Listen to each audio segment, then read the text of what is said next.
Welcome dear students. Today we will discuss about the first chapter of 12th class NCERT chemistry, the solid state. Solid state के बारे में देखेंगे कि जितनी भी चीज़ें होती हैं आपकी सॉलिड जो भी होती हैं वो कवर करते हैं हम सॉलिड स्टेट के अंदर। ये चैप्टर भी सॉलिड स्टेट के अंदर है। क्लास 11th में आपने गैसेस स्टेट पढ़ा था जिसमें आपने सिर्फ गैसेस स्टेट से रिलेटेड बात कही थी और उसमें दो स्टेट और थी आपकी, एक सॉलिड स्टेट थी और एक आपकी लिक्विड स्टेट थी। तो इस चैप्टर में जो हम कवर करने वाले हैं वो बात करेंगे सॉलिड स्टेट की। उसमें क्लास 11th में हमने सिर्फ क्या पढ़ा था, हमने देखा था कि कंप्रेसिबिलिटी सॉलिड स्टेट के अंदर कैसी होती है, सबसे कम होती है। एक्सपेंसिबिलिटी की बात करें तो वो भी कैसी होती है, सबसे कम होती है। काइनेटिक एनर्जी कैसी होती है, वो भी कम पाई जाती है आपकी। इंटरमोलिकुलर डिस्टेंस की अगर हम बात करें तो वो भी कैसी होती है आपकी, कम होती है। इंटरमोलिकुलर डिस्टेंस कम होती है और इंटरमोलिकुलर फोर्स ऑफ अट्रैक्शन वो आपका ज़्यादा होता है दो मॉलिक्यूल्स के अंदर।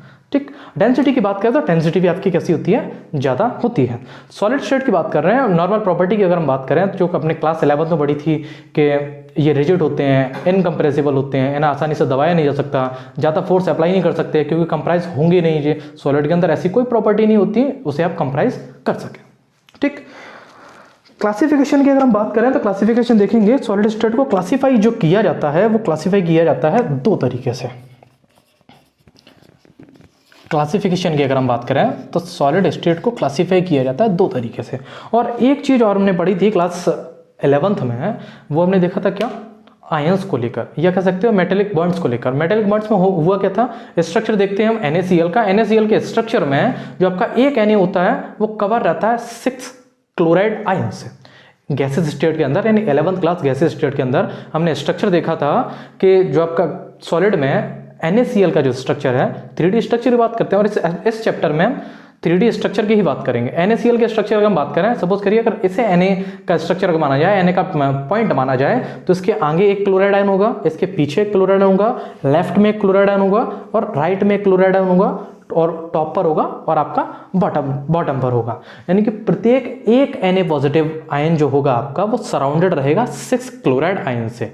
सेम एक क्लोराइड आयन भी किससे बाउंडेड सराउंडेड रहेगा आपका 6 Na पॉजिटिव आयन से। ठीक, वो पढ़े थे हमने गैसेस स्टेट के अंदर। सॉलिड के स्टेट के अंदर हम क्या देखेंगे, वो देखेंगे स्ट्रक्चर की अगर हम बात करें तो NaCl का एक अलग 3D स्ट्रक्चर बनकर आएगा, CaF2 का एक अलग स्ट्रक्चर बनकर आएगा, आपका MgO का अलग स्ट्रक्चर बनकर आएगा और NaCl जो आपका है ही है।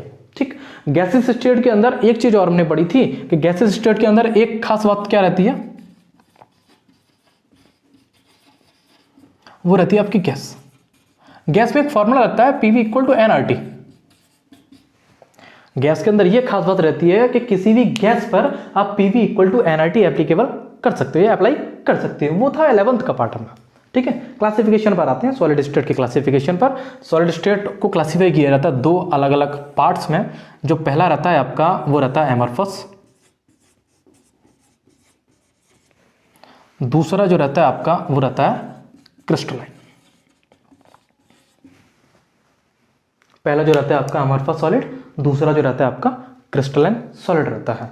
अमॉर्फस सॉलिड की अगर हम बात करें तो मॉर्फ का मतलब देखें कि मॉर्फ होता क्या है। मॉर्फ का मतलब वो होता है जिसका कोई रूप, रंग और आकार हो आपका, यानी जिसका कोई रूप, रंग, आकार, यानी इसका कोई डेफिनेट कलर होना चाहिए, डेफिनेट शेप होना चाहिए और डेफिनेट उसका स्ट्रक्चर होना चाहिए। किसी भी चीज के आगे या किसी भी सेंटेंस के आगे या किसी भी मीनिंग के आगे अगर ए लगा दिया जाए तो उसका नेगेटिव सेंस चला जाता है। नेगेटिव सेंस का मतलब यह है ऐसे सॉलिड जिनका ना तो कोई फिक्स कलर हो, ना ही फिक्स शेप हो और ना ही फिक्स उनका आकार हो, ऐसे जो सॉलिड बनकर आएंगे वो बनेंगे आपके अमॉर्फस सॉलिड। एग्जाम्पल के लिए रबर हो गया आपका, सॉलिड तो होता है लेकिन सॉलिड की पूरी प्रॉपर्टी को फॉलो नहीं करता है। प्लास्टिक सॉलिड तो होता है लेकिन सॉलिड की पूरी तरह से प्रॉपर्टी फॉलो नहीं करता है। ठीक है, जैसे हम बात करें ये मार्कर है आपका, मार्कर में शेप यहाँ कुछ और है इसकी और टॉप पर कुछ और शेप निकल कर आ रही है। यानी अमॉर्फस सॉलिड जो भी होंगे उन्हें हम अपने हिसाब से मॉड्यूलेट कर सकते हैं या अपने हिसाब से उसे ढाल सकते हैं, लेकिन क्रिस्टलाइन सॉलिड में ऐसी प्रॉपर्टी आपको देखने को नहीं मिलती। क्रिस्टलाइन सॉलिड में क्या होगा, क्रिस्टलाइन सॉलिड में इसका फिक्स शेप रहेगा, कलर रहेगा, साइज रहेगा, शेप इसकी फिक्स रहेगी, कलर फिक्स रहेगी और इसका साइज भी फिक्स रहेगा। जितने भी 3D स्ट्रक्चर की बात हम करने वाले हैं वो बात करेंगे क्रिस्टलाइन के अंदर। एग्जांपल के लिए जो मैंने लिया था आपको वही दोबारा से ले रहा हूँ, NaCl। दुनिया में से किसी भी कोने से आप NaCl का स्ट्रक्चर अगर ले आएंगे तो उसमें जो आपका एक Na होगा वो सराउंडेड रहेगा 6 क्लोराइड आयन से, जो कि 3D स्ट्रक्चर हम देखते हैं। ठीक है, 3D स्ट्रक्चर अगर बना के देखा जाए तो 3D स्ट्रक्चर आपका कुछ इस तरीके से बनेगा।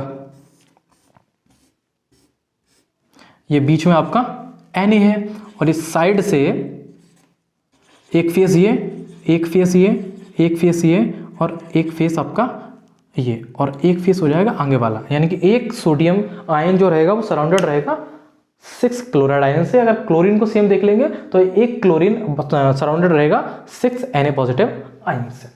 ये तो क्लासिफिकेशन रहा एमॉर्फस और क्रिस्टलाइन। अब इसकी कुछ टेबल के थ्रू हम डेफिनेशन समझने की कोशिश करते हैं कि डेफिनेशन होती क्या है, एमॉर्फस क्या होते हैं। तो इसमें एक लाइन लिखेंगे आप कि on the basis of arrangement solid state classifies into 2 categories, first is amorphous solid and second is crystalline solid। और एक टेबल ड्रॉ करेंगे जहां amorphous solid की अलग डेफिनेशन और उसके प्रॉपर्टीज लिखेंगे और एक तरफ क्रिस्टलाइन उसकी डेफिनेशन और उसकी प्रॉपर्टीज लिखेंगे। तो इसे मैं रफ कर रहा हूं वो देखिएगा।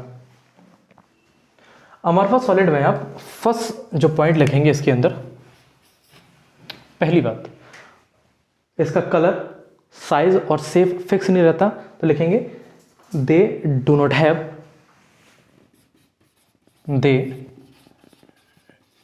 have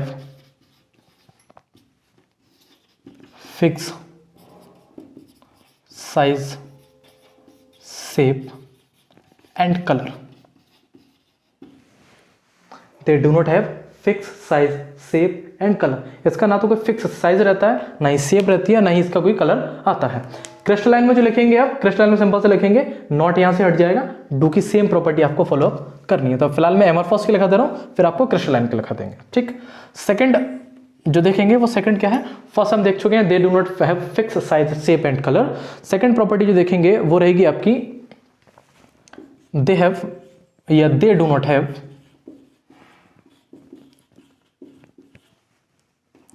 regular arrangement.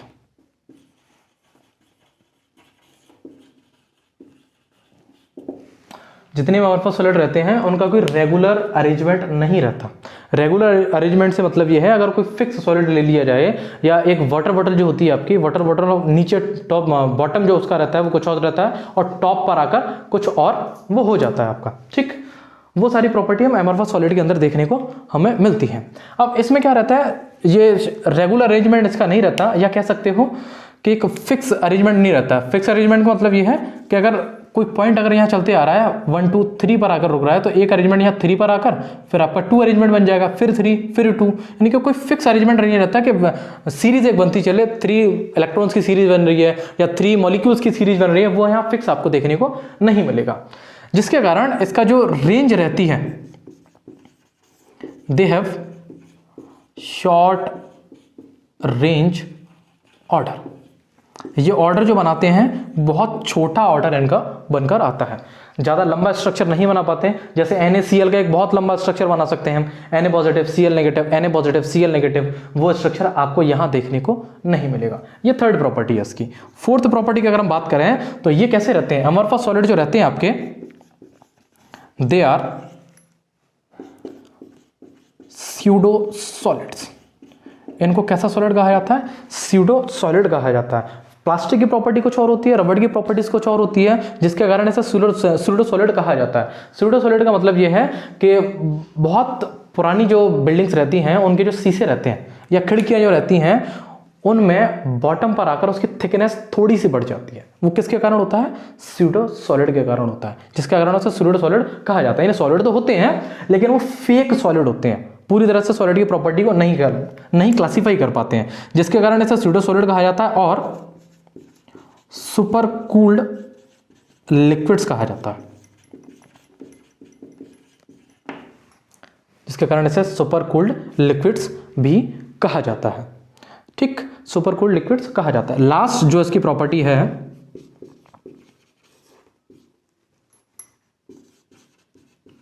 They have N isotropic. ये कैसे होते हैं? एन आइसोट्रोपिक आपके होते हैं, ठीक। एन आइसोट्रोपिक किस में होते हैं? नेचर के अंदर। They have anisotropy in nature. Anisotropy का मतलब ये है कि डिफरेंट डिफरेंट डायरेक्शन में इनकी फिजिकल प्रॉपर्टीज डिफरेंट डिफरेंट निकल कर आती हैं। डिफरेंट डिफरेंट डायरेक्शन में डिफरेंट डिफरेंट फिजिकल प्रॉपर्टीज की निकल कर आएंगी। अब क्रिस्टलाइन सॉलिड की बात हम करें तो क्रिस्टलाइन सॉलिड के अंदर पहला जो है आपका they do not have fix, तो होगा वो they have fix size shape and colour, ठीक। पहली प्रॉपर्टी ये रही। दूसरी, रेगुलर अरेंजमेंट इसमें नहीं था लेकिन यहां आपको रेगुलर अरेंजमेंट देखने को मिलेगा। They have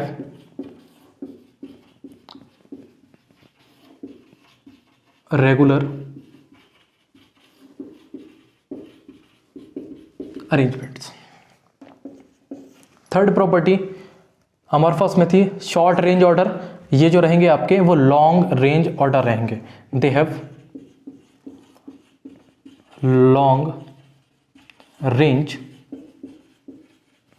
order. Fourth property, they are pseudo solid और सुपर कूल्ड लिक्विड्स, तो दे आर ट्रू सॉलिड्स। इनको कैसा कहा जाता है? इनको ट्रू सॉलिड्स कहा जाता है। Fifth property, they have an anisotropy in nature, तो ये जो रहते हैं आपके ये रहते हैं दे हैव आइसोट्रोपी